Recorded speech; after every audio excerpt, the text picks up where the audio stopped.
Hello, everyone, and welcome to our webinar today. It's always great to visit with you, even if it's just remote like this. My name's Chad Erickson, and I'm the Vice President of Strategy at MyAdvice, and always my pleasure to be our host and moderator today. Joining me on our webinar are two of my dear friends and colleagues, Don Hunter, who is the founder and CEO of Vine Academy and the PMU Profit Academy. And my goodness, as I let Dawn talk a little more about her background, you're going to be blown away with all of her experience and all the things that she's done. It's amazing. Michael Antozzi is director of practice consulting here at MyAdvice, and Michael and I've worked together now for the better part of 9 years, I think.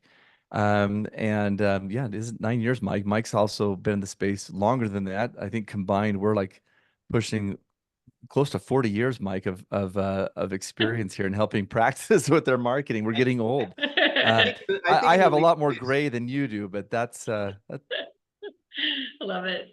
I think in it's great. if we would actually be legally married if we were as work colleagues, I suppose. That might be true. Yes, the laws would. Yeah, our wives might disagree, but the laws might say something. So, no, it's good. Well, Don, before I really get into our topic today, why don't you tell all of our audience a little bit more about you and your background? Sure, sure. Hey, thanks for having me here today. I'm really excited to be with you guys. Again, I'll keep it real short, but I started out of the gate as an entrepreneur, and I've been an entrepreneur since I was in second grade. I used to sell magazines, resell my mom's beauty magazines on the lawn for 50 cents and go buy candy. I can't recall a time where I didn't have these, constant inspirations. And I think most of our viewers here are entrepreneurial, right? To start a business, you got to have that. So I've been an entrepreneur, and an artist my whole life. And I got into, along the way, into medicine, became a chiropractor, kinesiologist out of a personal experience. And then, like many of you, I started out with a degree, but had no clue how to start a business. Many nurse practitioners here, doctors here, we all came out with like one semester of business. And it certainly didn't have marketing involved with that very well.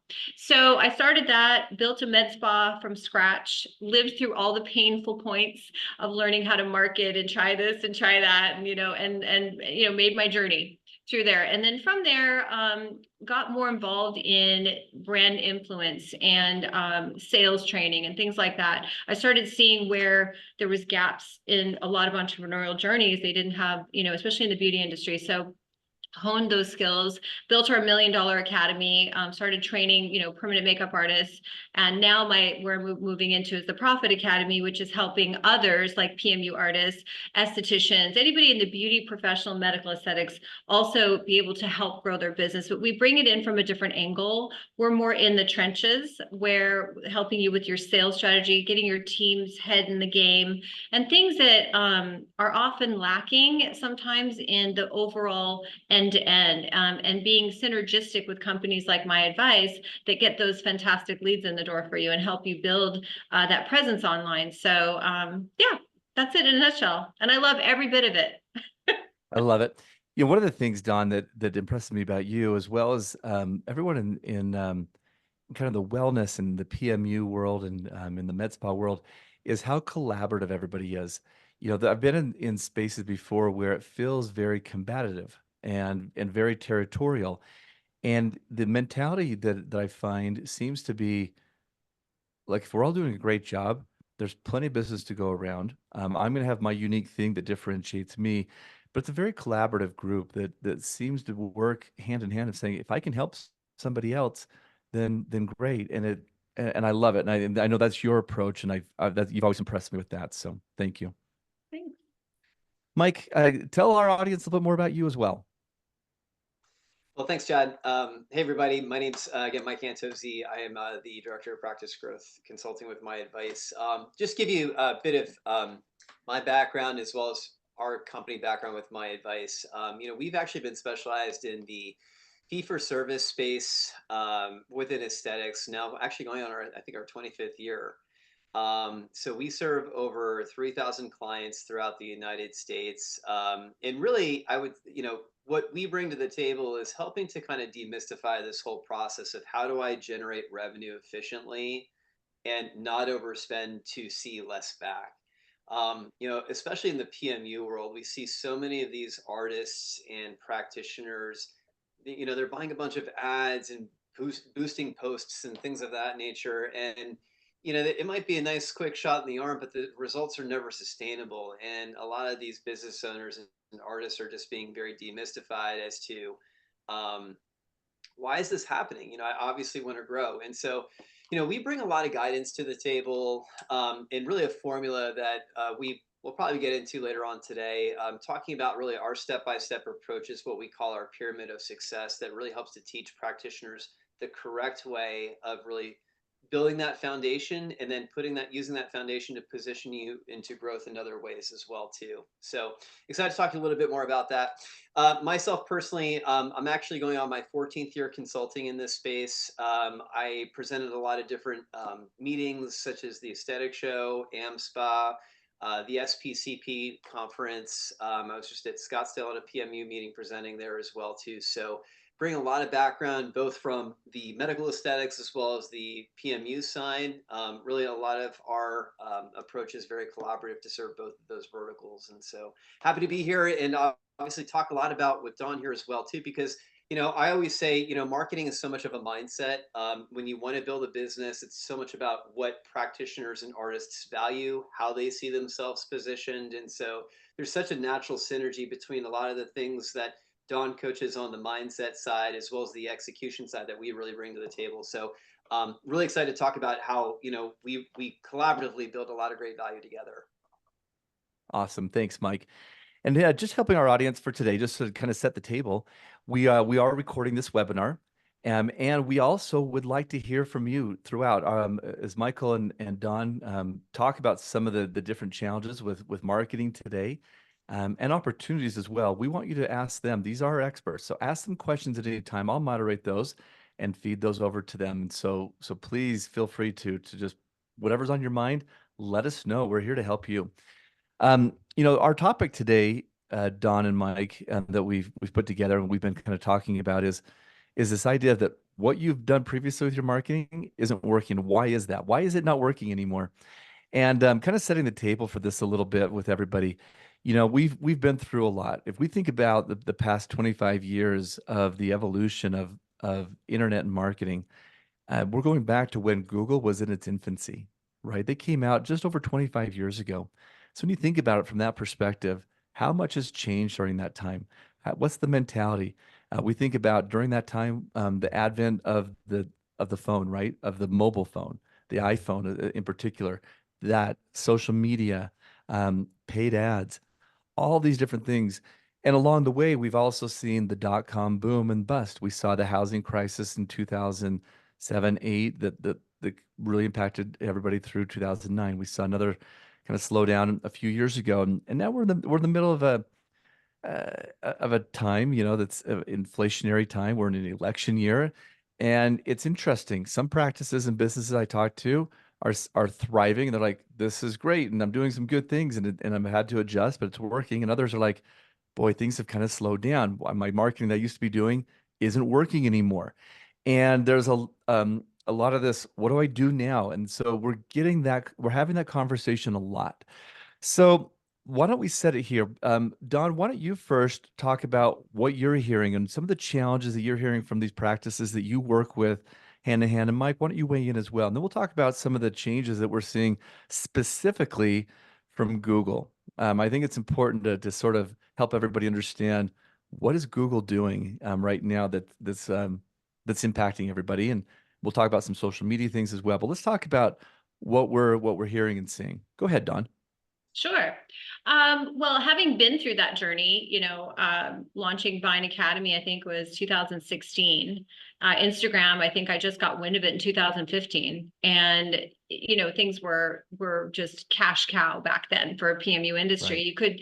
You could throw a dart at a wall and make, 10 grand. Like it was not hard to recruit clients because there was less of us, less saturation to the market. So I think what I'm hearing on my end is saturation of the market. You need to be, and also what was working, a year ago doesn't seem to be producing. And I have my ideas on a couple things on what I see that might be some causes with that. One, I would say in the PME profession, which is a wonderful thing because I train a ton, is there's a lot more people doing it. So you have now what I call traditional marketing challenges, where before we kind of had it kind of cushy. You know what I mean? There wasn't a lot of us, so it was easier to stand out. I think now you have to really define your brand, really have to define why are you different. So that's one thing I noticed, and really get understanding offers and things. The other thing is it was easy to sell back then, right? It was easy to close. People are a lot more saturated with too many distractions. You know, your clients are ghosting more. They're not answering the phone as much. Nobody answers the telephone anymore. So what used to work to get the clients in the door after they knocked on the door is not as effective either. So the other ways you have to do, and I call it going back to traditional, and we'll talk on that a little bit more, is getting back out. If you're in a 20-mile radius, there's where your clients are if you're a brick and mortar. So why not get back out and start kissing hands and, you know, kissing babies and shaking hands like they used to say. So, you know, I have a strategy on really effective pop-up events. And booking a lot of people in one day. So, you know, just leveraging more of that. I call it traditional. So, you know, getting back to that, and we can talk more on that, but that's kind of what I'm seeing from my perspective. That's awesome. And thank you. I think there's a lot to be said for that, right? Of just sort of those grassroots efforts of knowing what's there. But I loved what you said, and I think it comes down to a very important point. What is your vision? And do each of these practice owners really have that and say, what's my vision? What are my values? And what makes us or me different than Yes. everybody else out there? If it's just, did I just get into this to make money? No, that's not right. Yep. And really define clearly, because I think once you do that, the culture and what you're trying to portray is to really come out of everything that you do, and that's going to drive all of your efforts and energy. Michael, what are you seeing and hearing? One of the biggest things just with the clients that I talk to is that business owners are being asked to do more with less resources, and everybody's getting stretched right now, having to be more creative in terms of how they're not only just growing a business, but having to just worry about a lot of the issues with staffing, you know, payroll, being in compliance with, you know, your local or state laws and things of that nature. And so you know, as practice owners, because there's just so much more on their plate, what that's also leading to is just a lot of um, saturation and frankly just not knowing who to trust or where to turn to. You know, I think that many business owners become so inundated and kind of disenfranchised with how much more they're being asked to do to actually run these practices, is that they get this almost like paralysis by analysis. And it oftentimes is creating conditions where business owners are just kind of like these deers in headlights, where they just don't know how to act or really that that step to take. It was actually really interesting.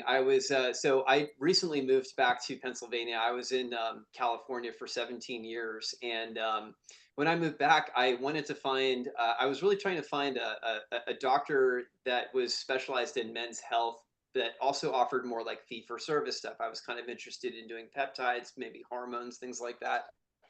And it was funny because the area that I moved into, I searched everywhere on Google. Google found nothing for me. I was like, I want to find a practitioner that's doing men's health care near me. Couldn't find anybody. I even went to Yelp, Chad, because Wow, you really got desperate. I was really desperate. Yeah, right. That's amazing at this day and age that there would have been nobody that popped up.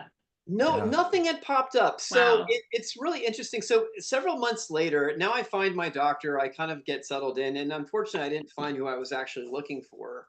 But come to find out, Dawn, that there was this practice that had two locations 5 miles away from me in each direction that had zero Google presence. Wow. So Wow. I was like, I got Unbelievable. to talk to this doctor. Yeah. I have to reach out to him because I No was trying doubt. to find him. Yeah. And I reached out. I wrote this very compelling message saying, hey, this is what I do. I specialize in this space. I work a lot with regenerative fee-for-service practices. Here are screenshots of me going to Yelp and even Glassdoor trying to find you, and I couldn't find you. And I'm like, this is obviously a big problem. There's a lot of younger couples like me moving into this community.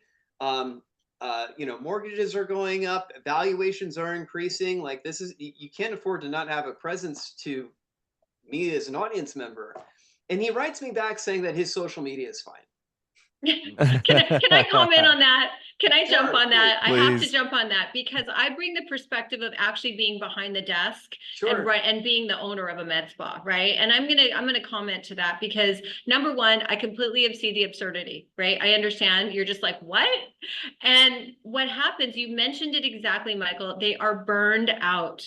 They are fried on all circuits right now. We're dealing with people that are so depleted that they can't even, they don't know, and they're trying to find this and that, and they're told this. There's too much distraction for the mind to even handle. On top of it, they still have to treat patients. They still have to do HR meetings. They Yes. still have to deal with crying estheticians, right? That are frustrated themselves. Like it is a whole nother beast that they deal with. And the marketing companies, they come in tapping on the door, like, we've got all the answers, what's going on with you? And they're just like, I'm so blitzed out. I don't even know. I've got 10 of you calling me. Like they don't have the bandwidth. And that's the challenge that they're dealing with is like, how do they get into you? How do they know that you're the guy? So I would suggest you go knock on the door and take a gift basket and be face to face with them. That's how you're going to get them, because then you get them off the online, Anyway, I just had to comment because I know what No, they it's, feel like. I know what they're going through. I know the pain they're feeling and the frustration. I think you both hit a very important part, right? They are blitzed. There's so much going on, so much on their plates, and it's the life of an entrepreneur, right? And we're all entrepreneurs here, and it's we love it. And there's days you're like, I got nothing left. I've been burning the candle on both ends and in the middle. Yep. And does my family even know who I am anymore? I used to have hobbies, Yeah. and it can feel like it's endless. Yeah. And then there's glimmers of hope, and you're like, but I love this, and I love the people I work with, and those are some of the things that keep us going. But I think where we're coming from is we're here to help, and we totally get it. On the marketing side, and you kind of brought up the traditional side, Don, and Mike, you kind of talked about this as well. And there's a lot of choices. There's a lot of people tapping on that window, right, Don? Yep. And so when you think about spend, I think sometimes some of these practices they don't know how much they should spend. They also don't know who they should trust. But what do you typically recommend or see as an effective percentage of revenue that should be spent by a practice owner that's going to be effective and affect a real change? That's a You- great question. And often it's a way of really helping to back up or build in a strategy.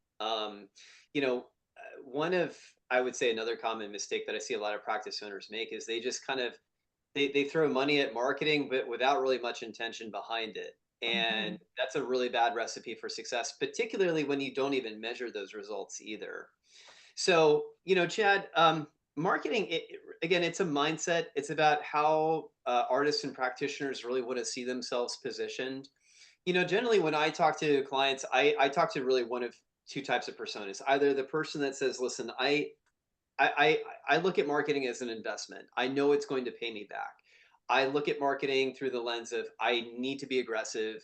I need to build this infrastructure because it really is a sales funnel that we're really starting to build. And generally, when when a client has that type of value with how they associate marketing, usually what they're reinvesting back into their business is around 10% of what they make from their revenue. That's a pretty say. I mean, you'll hear other people say maybe it's more like 15%, but generally, like that's the number that I feel comfortable saying that Yeah. it's a good that's a good amount of resource to put back into your growth strategy. Sometimes I'll talk to practitioners, and this tends to be more of the groups that are more of the startups where maybe they haven't had any type of practice financing. They're doing a lot of this business building on their own. They know that they need to grow, but they also feel like doing too much feels risky. But they do need to make sure that they're putting one foot in front of the other. And usually those types of clients usually are putting around 4 to 6% of what their revenue is back into. Uh, I don't like to call it marketing. I really like to call it business building, because that's Yeah. what it is. I think that for some folks, marketing has a very negative connotation, but at the end of the day, everybody, like, when you are selling cash-based services, it's also a self-fulfilling prophecy to believe that, hey, this business is just going to grow without me putting resources back into it. When I say resources, I'm not talking about time. I'm really talking about money, Mhm. because there are some things that practitioners can certainly do on their own if they wanted to, but there are also some things that you just can't do, that you really need a professional that will be able to really take ownership of some of the marketing challenges and will really be able to push that forward. Um, so often we really talk about really building your stable of partners, though, and I would say that that's very much a unique quality to my advice, is that we're not here to ever oversell a client. So often we talk about this whole idea of client lifetime value, not seeing the relationship of your marketing of how much am I spending, and then what is it getting me back in terms of transactions. It's much more about what are the investments that you're making today that are paying you the dividends, say 3 months down the line, 6 months down the line, 12 months down the line, and really building more valuation into your practice, getting people to invest into, say, something, like neuromodulators or Botox, but then they're doing body contouring. And so, they're investing more into your services over the Yeah. course of time. And that's really the relationship of your marketing. And it's much better for us to start to work with clients on more foundational levels to help them to kind of build more of that lifetime value and then grow over the course of time.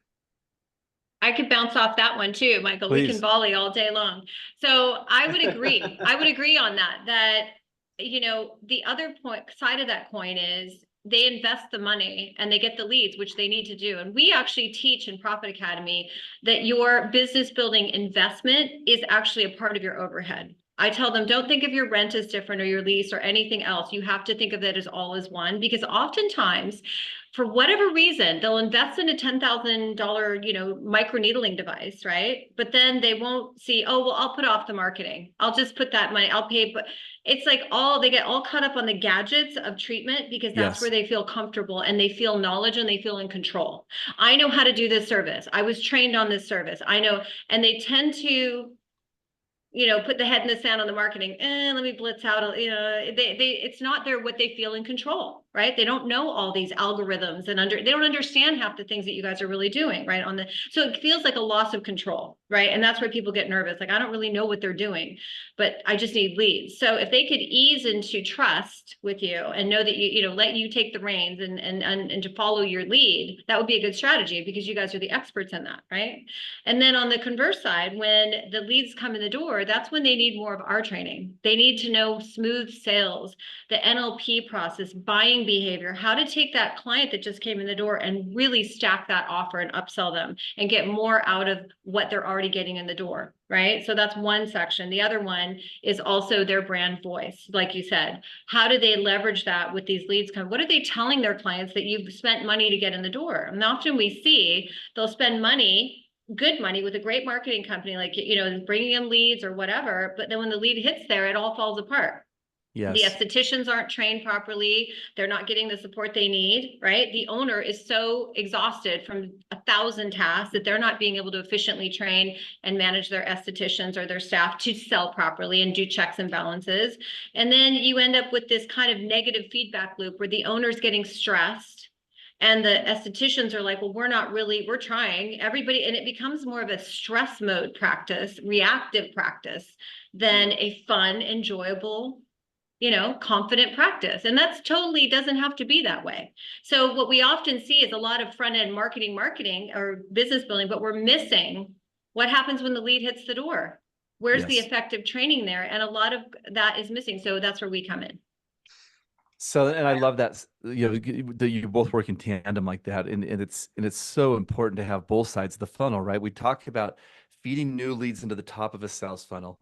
And then what happens mid-channel? How do we nurture those leads? Because at the end of the day, we need enough inputs to equal the right amount of outputs that we can sustain, and being able to be trained that way. There was, we had a practice several years ago, very well-known plastic surgeon, and we were running a good size, wasn't even a huge paid search campaign, Google AdWords campaign. It was around $3,000 a month. And it was mostly built around doing facelifts. And he charges around $20,000 for a facelift, which is not unusual, right? And anyway, we sent over in 3 months, I think it was around 200 leads. Wow.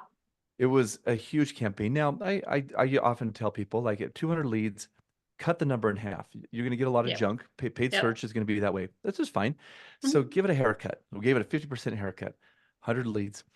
He came to us and said, "Hey, Chad, this just isn't working. Nothing, we've tried it, blah, blah, blah." And I was like, Uh, "Whoa, doc, hey, can we talk?" I said, "Why are you saying that?" I said, "Oh, my office staff said it's not working and they're not seeing anything." I said, "Huh, that's interesting." I said, "Have you seen the leads coming in?" He's like, "Well, no."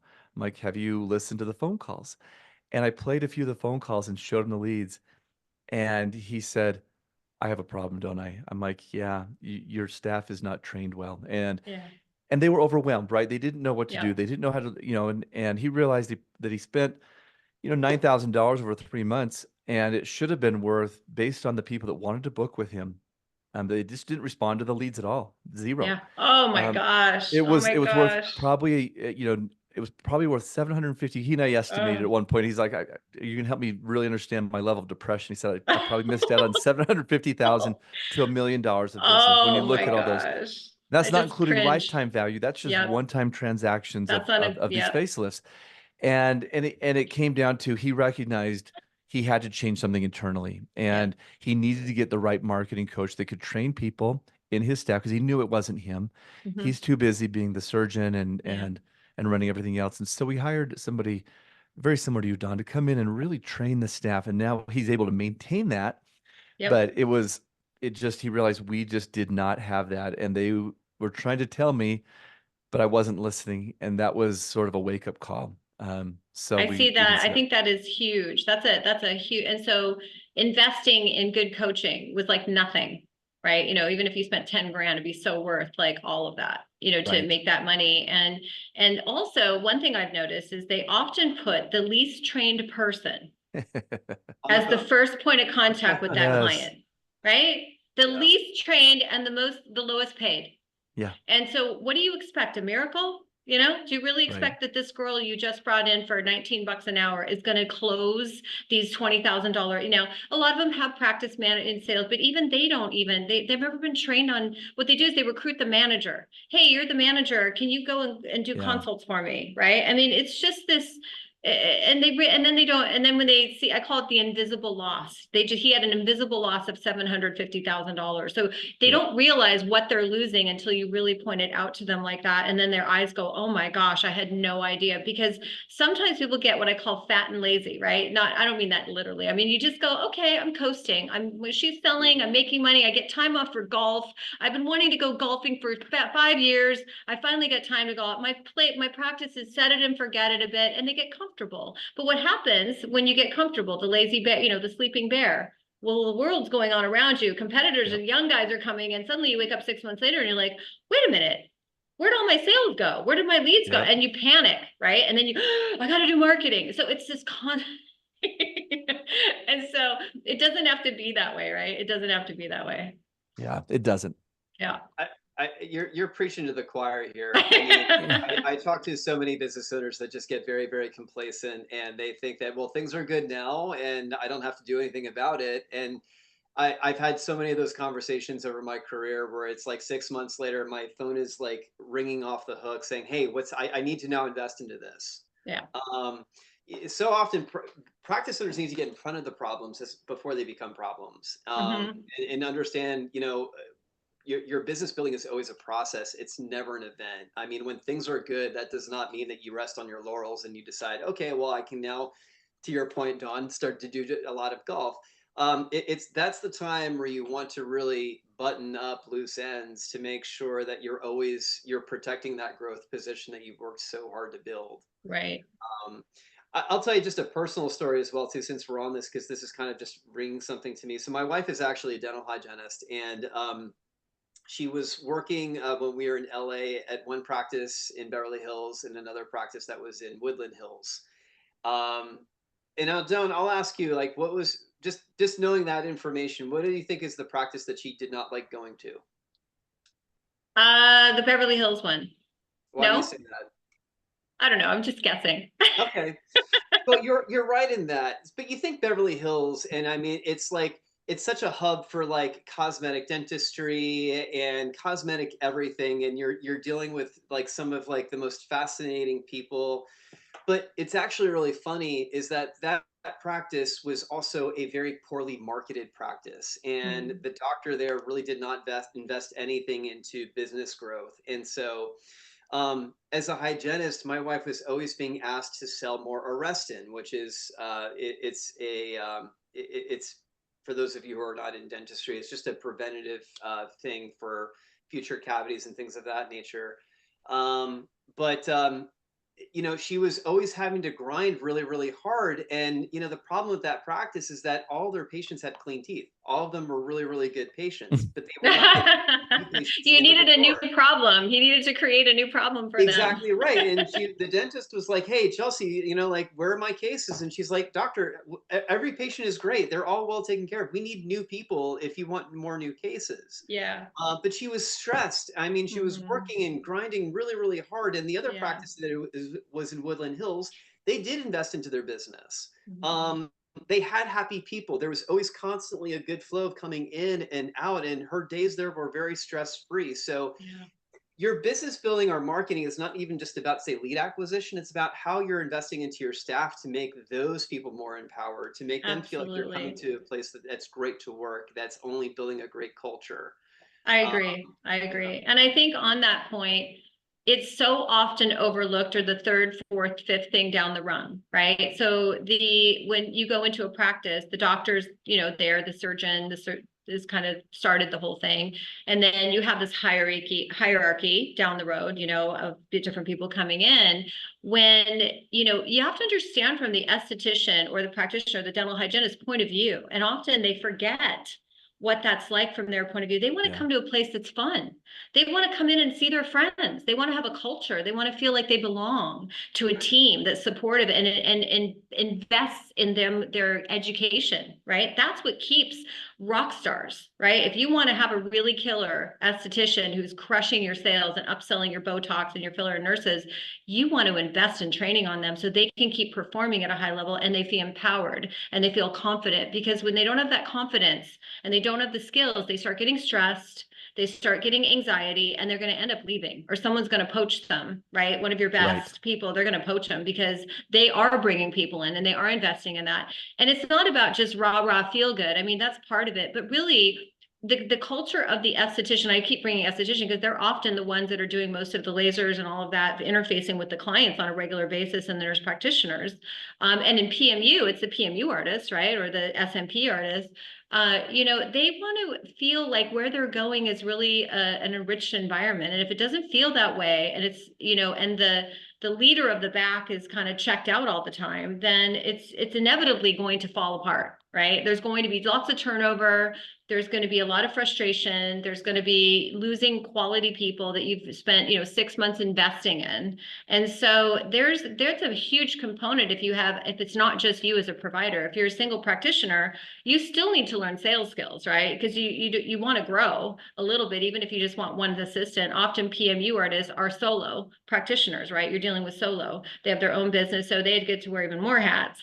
But most of them would like to grow to at least have an assistant. Most of them would like to grow to add on, something else. So it's all of that that's so often as the set as the second, third, fourth burner, then when it should be like number two. You should marketing and investing in your people and training skills and drills and bringing in also menu items that are more profitable and not lost. I see a lot of them invest in all these fancy machines, and they're not even knowing how to make money from them, and they end up getting frustrated. So there's a lot on the internal part that needs a lot of eye looking and a lot of help and support, just like on the front end, in my opinion. Yeah, totally agree. Yeah, absolutely. My goodness, we could keep going on this road for a long, long We'll time. have to have a part 2, part 3. Absolutely. So as kind of come back to our topic of why Well, so let me kind of sum up a couple of things that you said. I think first of all, you both are in agreement, sort of in that, let's say, 10% range, right? And certainly as you're newer, it might be a little bit more, and as you get more established, you might be able to lower that percentage of revenue. So if you think about, if you're listening today and you're thinking, what's my top line revenue? And for round numbers, let's say it's $500,000. Let's say it's $500,000 as your top line revenue. That means that you should be looking at spending around $50,000 a year on marketing efforts. Um, and again, it's not about what you spend, it's what comes back to you. So as you think about your return on investment, um, if you think about, okay, if I spend $50,000, but it grows my business from 500,000 to 750,000 next year, did I really care that I spent $50,000? No.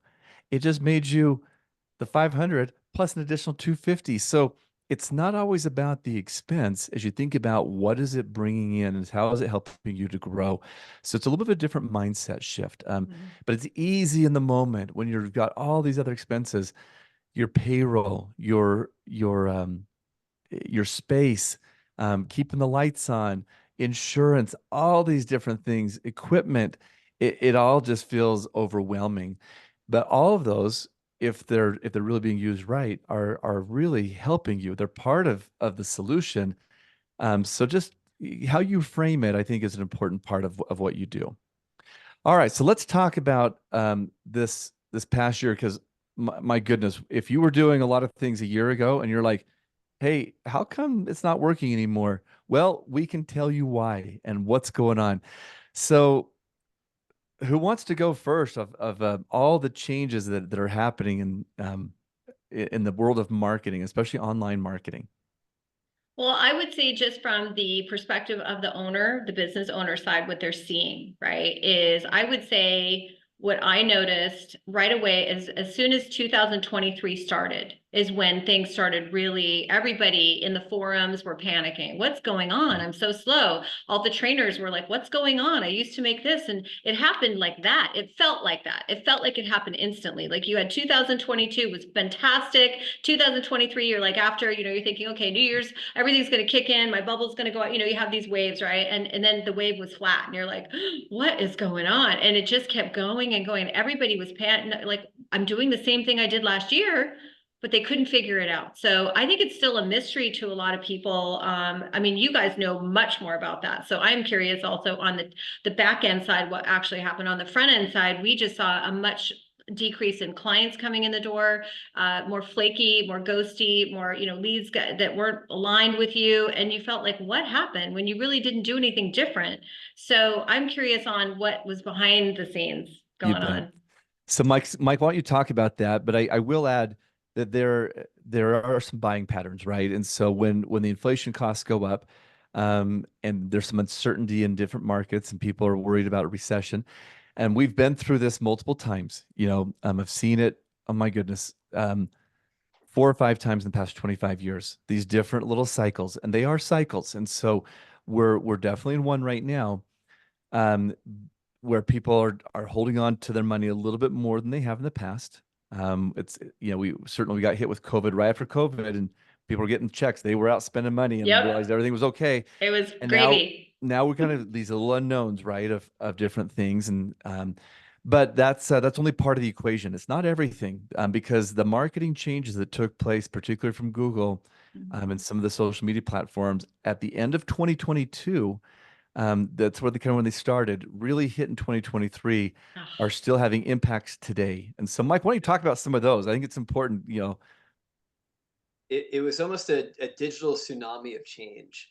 I'll never forget, I was driving in my car and I was listening to a podcast, and these guys were nerding out over this new thing called Chat GPT, that you can type in all of these obscure things and it would just regurgitate these very interesting answers. If I said, hey, I want you to summarize this conversation that I'm having today with Don and Chad in Shakespearean prose, it could do. So when AI and ChatGPT really started to hit the mainstream market, that's where it really it really began just a huge shift and change just in terms of how us as consumers receive data, how we create content, and what we have seen on the Google side is that Google has been responding pretty aggressively to this very fluid environment of this new technology, which is artificial intelligence. Um, Google as a system, hopefully we can just kind of all establish a given here that, and this is always one of the first things I ask when I lecture, that, hey, if people are seeking out services at a business, if I'm looking up microblading or Botox, if I don't know who offers that, I just want to know where I can go to get it, where do I go? People always say Google. And then I'm scratching my head because I'm always like, all right, well, then why are you investing so much into social media when we know that people start to Google things? And so that's where your acquisition revenue begins. So let's kind of call that as our given. So Google as a system makes changes to its algorithm every single day. Google is constantly refining itself. It wants to improve search results, the user experience. But these updates, they tend to be minor. Every so often, every few years, there's these big updates to its algorithm. You've heard of them in the past called the Hummingbird update, the Panda update, the Medic update, but I'll stress that these updates, they're not as frequent. We've actually seen 3 core updates to Google's algorithm since December of 2022. So over the last 18 months. So these updates have been very intense. There has been a big reshuffling of the deck in terms of how business websites, how practice websites are being optimized for search. So this is a whole separate webinar that I taught earlier, and we have a lot of great content that helps to educate you as well on this topic. But there is this concept, which is what we call information gain. And if you're taking anything away from the digital marketing aspect of my talk here today, I want you guys to really write that down. Google search information gain. What Google's really looking for, it's looking to cut out the fat. It wants to show websites where it's going to have great content and people can learn about information about permanent makeup, medical aesthetics, skincare on that website that they really cannot find anywhere else. That's really at its core what information gain is about. So it's created this big shift in not creating content for bots and spiders. In other words, I am the best microblading artist in Billings, Montana, and you should come to me for microblading in Billings, Montana. That's what I talk about when you're creating content for bots and spiders, but really adding value to what people are asking or what they're seeking. This is something that as an organization, I feel like that we've kind of actually been ahead of the curve on as it relates to Google. As much as Google makes changes, I always kind of feel like as an organization, we've been about one step ahead of that. But it's encouraging content to be created on a website where, hey, what are common questions that your clients might be asking you about specific services or procedures? Are you getting that information on your site because it's helping to show your authority? That's a big one. We've also seen a big shift as well too with how content, you've always heard that content is king, and while that is absolutely true, sometimes content actually can be now harmful for your website's visibility.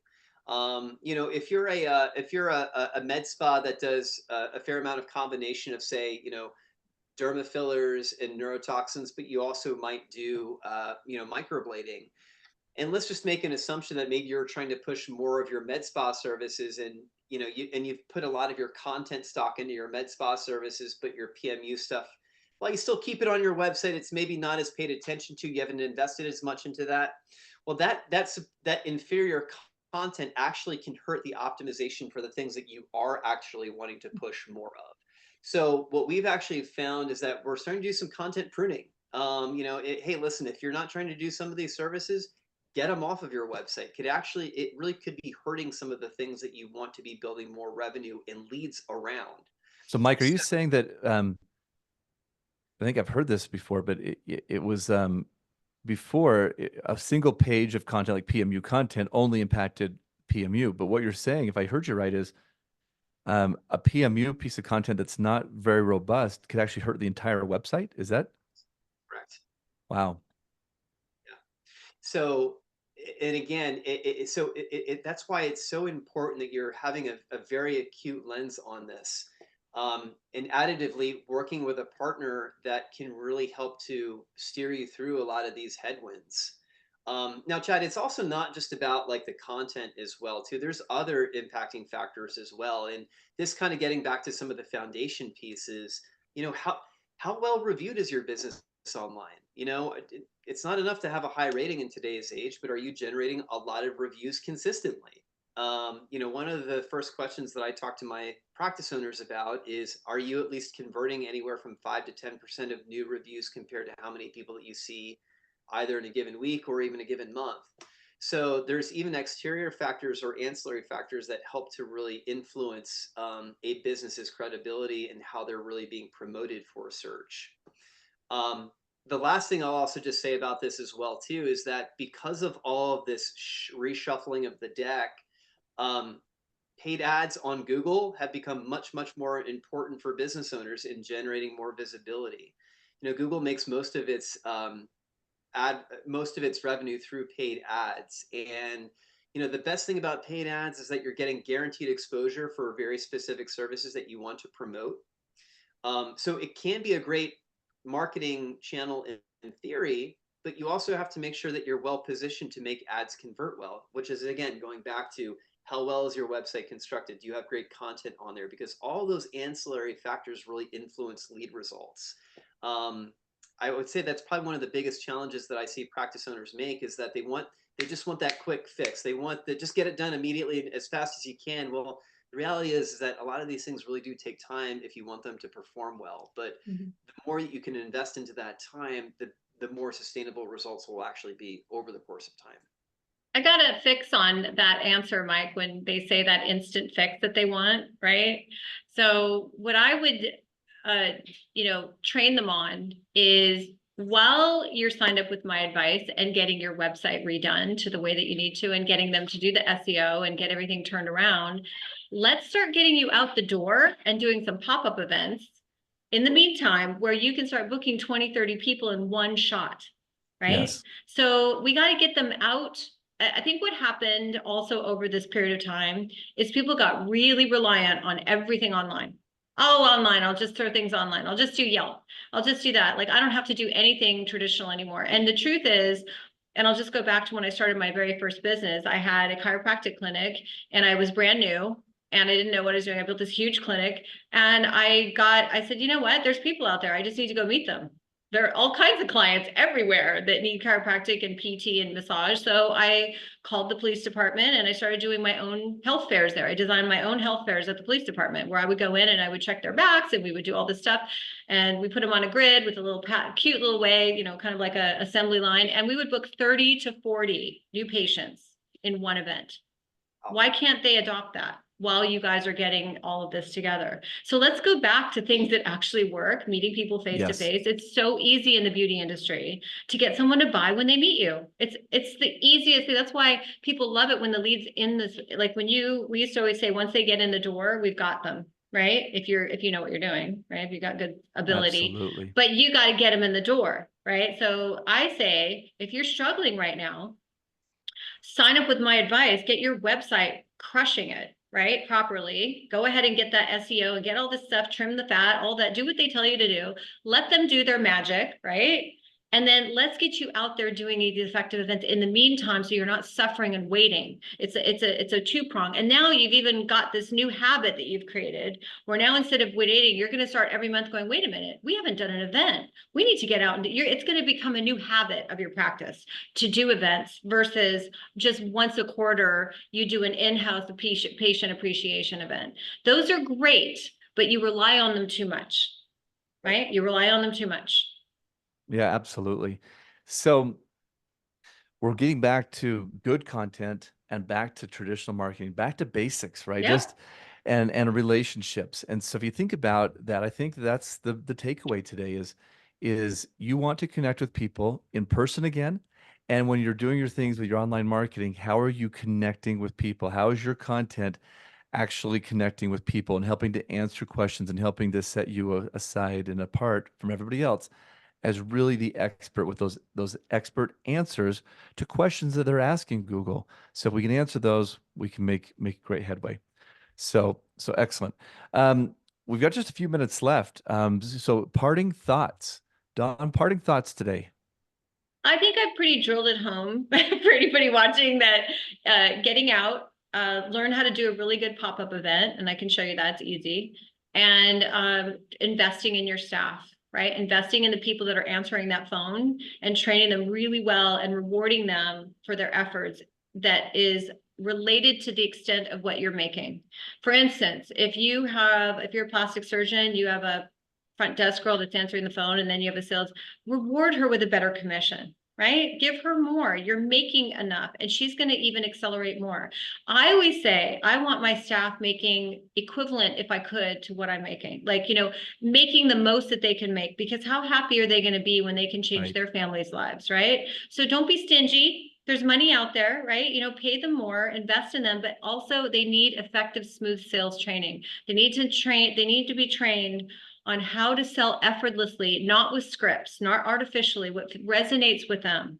They need to learn buying behaviors, psychological buying behaviors, and get really tuned. Once they learn those things, they're going to be lethal. They're going to be so excited to get to that client because they're excited to start using these tools that show actual results. Right? Because no esthetician of yours or no nurse practitioner wants to see a client walk out the door when they could have upsold them for $3,000. It's very sad for them. They don't like it either, trust me.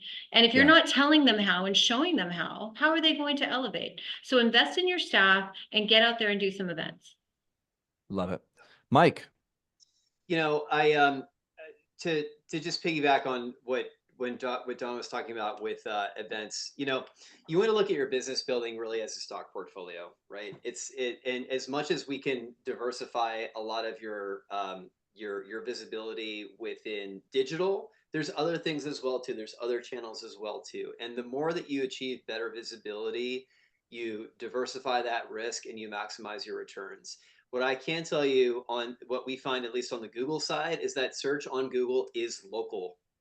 Half of all Google searches coincide with me searching for something, something, something in my town or community. Or even a more common way is how patients search is they use that term near me. So this is exactly why what Dawn is saying is precisely right. Get out in your community, meet people, develop those relationships, because of how you're going to build that business is within a 15 to 20 mile radius of where you are. So meet your people, make the right investments. The one thing I'll just say as a parting thought, though, is kind of going back to the whole burnout, and we understand that. Chad and I have been in this industry for a long time. Don, you've been in this industry for a long time. We meet these business owners every single day of how stretched they are and how oversaturated their time is on different things, and how they're being pulled in different directions.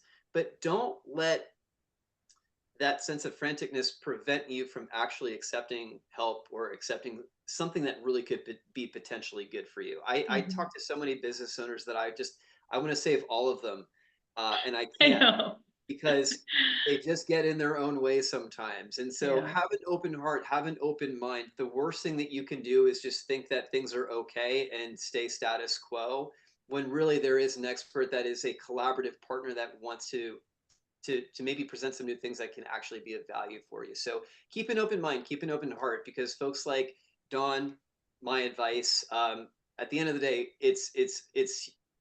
we're in business because of you. We cannot grow, we cannot be successful unless we have clients as well too that we can actually add value to. So it is very much a reciprocal and symbiotic relationship in terms of the incentives that all of us have. So again, keep an open mind, keep an open heart, because you actually never know when good help is around the corner. Absolutely. And one more thing I want to say on, because you brought up the burnout, right? So the other thing, that just one last parting thought, is trust your staff. Once they're empowered, they will work 10x for you. And even if it's your own self, even if it's you, just you solo, you don't have to go do the events. You can empower a training, for them to go do these things for you, right? And make it fun for them. They want to work hard for you. They want to win. They want to see your eyes light up. Most staff, one of the things when you ask them what makes them happy about their job is seeing that they're making their owner happy, believe it or not, to see them excited. That makes them feel good. So just my last little take on that. I love it. You both have shared so much wisdom today with our audience. Thank you so much for taking the time. And I hope that everyone listening today feels of the sincerity of Don and Michael. We are really here to help you. We know that you have a lot. and let them be your guides through this process. They've been there, done that, and been around the block. And so if we can help you with that, great. I promise you also that consistency in whatever you're doing will lead to more and more momentum. And once that momentum is going, it's going to be easier to maintain as you maintain consistency. So don't give up. Stay strong. Recognize that yes, there's a lot going on, but there's a lot of great help and people that can help you along the way. So you don't have to go it alone. And as you hopefully heard today, we will get this recording out to you. We wish all of you the best as we're wrapping up this fantastic month of May. We've got fun, great summer months coming up in front of us. And let's continue to just make 2024 an incredible year. And we'll talk to all of you later. Thank you so much. Thank you. Bye bye. Thanks. Bye-bye.